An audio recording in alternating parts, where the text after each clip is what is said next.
Hello sir, আসসালামু আলাইকুম। Hello sir, শুনতে পাচ্ছেন আমাকে? Hello, hello. ধ্যাৎ, দেখলেন সিয়াম ভাই, আজও একটা কাস্টমার হারালাম। এত জেনারেটর শব্দ কি কাজ করা যায় এভাবে? ঠিকই বলছেন ভাই, আমার কাস্টমাররাও একই কথা বলে। সবাই খুব বিরক্ত। কি ব্যাপার? আজও সেল নেই, সমস্যা কি? এভাবে করলে তো আমার ব্যবসা লাটে উঠবে। স্যার, আজকাল প্রায় বিদ্যুৎ চলে যায়। জেনারেটর আওয়াজে আমরা কাস্টমার সাথে ঠিকভাবে কথাই বলতে পারি না। স্যার, জেনারেটর মিস্ত্রির রিপেয়ার বিলটা এসেছে, একটু সাইন করে দিন। এত টাকা? স্যার, সব থেকে ভালো হয় হোন্ডা ব্র্যান্ডের একটা সাইলেন্ট জেনারেটর নিলে কোনো আওয়াজই নেই। কিন্তু হোন্ডা ব্র্যান্ডের দামটা তো একটু তুলনামূলকভাবে বেশি। স্যার, জাপানি টেকনোলজি, তেলের খরচ প্রায় অর্ধেক এবং মেনটেনেন্সের ঝামেলা ও খরচ নাই বললেই চলে। তার উপর শব্দ কম, টেকসই এবং মিনিমাম 10 থেকে 15 বছরে জেনারেটর দিব্যি চলে।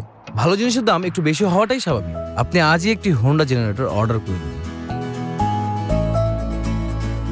বুঝলেন ভাই, হোন্ডা জেনারেটর লাগানোর পর থেকে বিদ্যুৎ কখন আসে আর কখন যায় টেরই পাই না। ঠিকই বলছেন ভাই, সেলও অনেক বেড়েছে। আশা করি সামনে আমাদের বেতনটাও বাড়তে পারে। Honda, the power of dreams.